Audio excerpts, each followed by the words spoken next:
Welcome back to the Curious Kid podcast. We get lots of mail from our amazing listeners, and we read every single thing you send us. Every email, every message on Facebook, Instagram, and Twitter, and every review. Thanks to everyone that has taken a couple of minutes to say hi. It really makes us feel special and gives us lots of motivation to keep making more episodes. We have the best podcast listeners in the world. One of our awesome listeners had a couple of questions she wanted to share with us on Facebook.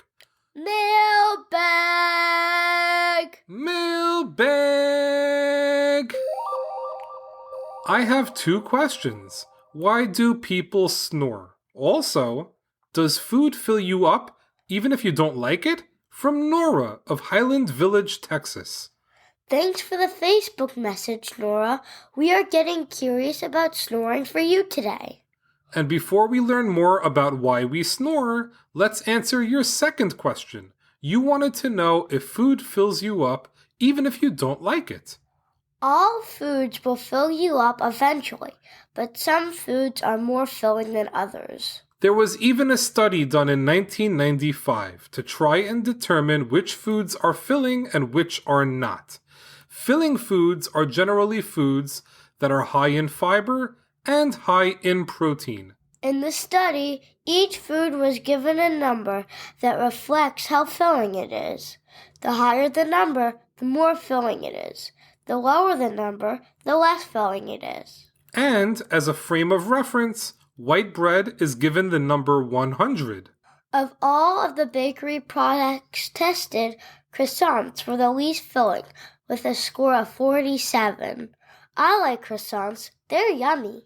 Crackers, on the other hand, received a score of 127, making them pretty filling. The most filling snack in the study was popcorn, with a score of 154. If you think that's a high score, check this out. Oatmeal gets a score of 209, making it a very filling food.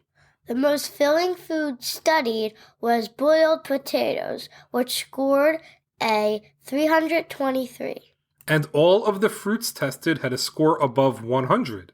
Bananas scored 118, grapes 162, apples 197, and oranges 202.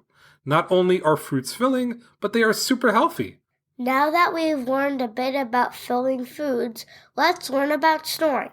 I feel like you must know a lot about snoring, Daddy. I feel like I'm going to regret asking this, but why would you think I would know a lot about snoring? Because Mommy tells me you snore a lot and you snore loudly. In the last episode, you told all our wonderful listeners that I don't have lots of hair, and now you're sharing with them that I snore. Thanks, pal. What's the question of the week? We actually have a double question of the week this week. The questions of the week are, is snoring more common in men or women? And is snoring more common in kids or grown-ups? While you're thinking about the answers, let's learn what snoring is. Snoring is a noisy breathing that can happen when you are sleeping.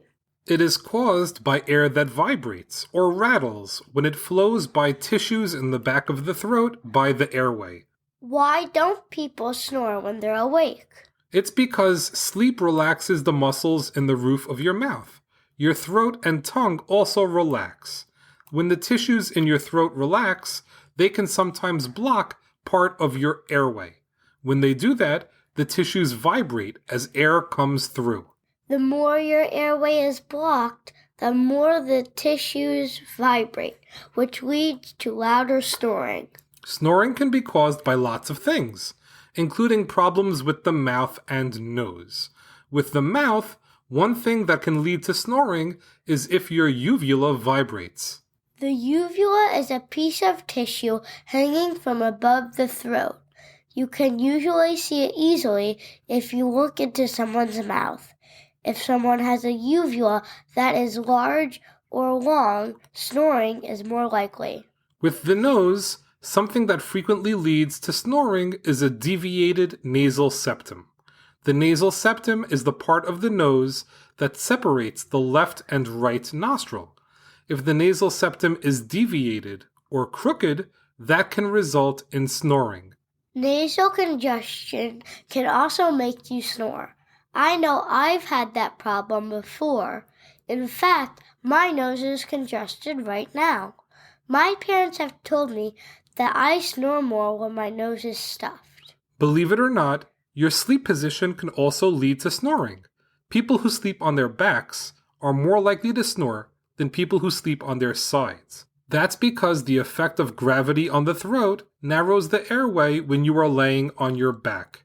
If you sleep on your back, you are also more likely to snore if you don't rest your head on top of pillows when you sleep. If you can raise your head by sleeping on a pillow or two, it may help decrease snoring. Being overweight can also contribute to snoring.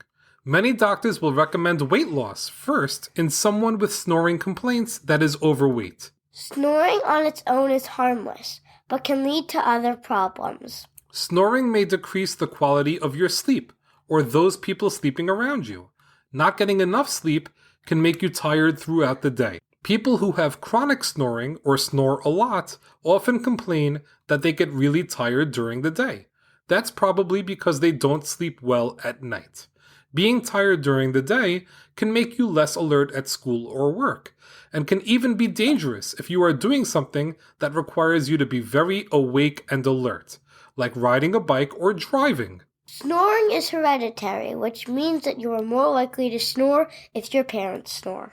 Thankfully, if you snore or know someone that does, there are lots of things that can be done to help. The treatment depends on what you think might be causing the snoring. In other words, losing weight can help you if you are overweight. Sleeping on your side could help if you sleep on your back. And adding a pillow can also fix the problem. There are devices and medicines available that can help as well. There are mouthpieces that are effective in some people, and a nasal decongestant can help if congestion might be causing your snoring. If the snoring is severe, surgery might even be an option in situations where a deviated septum or a large uvula might be the problem. A doctor can help make the right decisions to help solve a snoring problem. All right, Olivia, let's answer the question of the week. Is snoring more common in men or women, and is snoring more common in kids or grown-ups? Snoring is more common in men than women. 57% of men snore and 40% of women snore. Snoring is also more common in grown-ups than kids. Regular snoring is actually pretty rare in kids and gets more and more likely as you get older. Wow, we learned a lot of interesting things about snoring today. Snoring definitely isn't boring. Well, that's a wrap for this week's episode.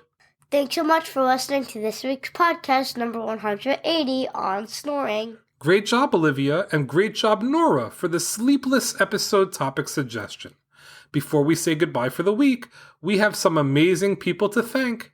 Thank you to username UniqueName44 for the super duper 5-star review. It says, amazing and reliable entertainment and information.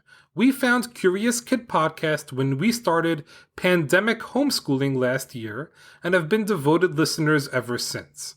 What started as a good source for complementing homeschool lessons, because it seemed like there was an episode for everything, quickly turned into a fan favorite for car rides, laundry folding, and just about any time too. We can hardly wait for the new episodes every Sunday and will listen as long as the show exists. We were also impressed with the fairness with which the hosts handled a more sensitive topic, like the history of Thanksgiving, and truly appreciate the honesty and perspective. Thank you so much for all of the effort, Jacob and Olivia. Thank you from Luna, Solana, Gloria, and their mommy, Natalie. That was such a heartwarming review. It was so thoughtful. It really moved us when we read it. Thank you so much. We also want to thank our newest Patreon supporters, Kerrigan and Madison M. A big thanks to Kerrigan and Madison for helping to support the podcast. Like all of our supporters, they now have a behind-the-scenes look at what's going on with the podcast, and they know what we are getting curious about months from now.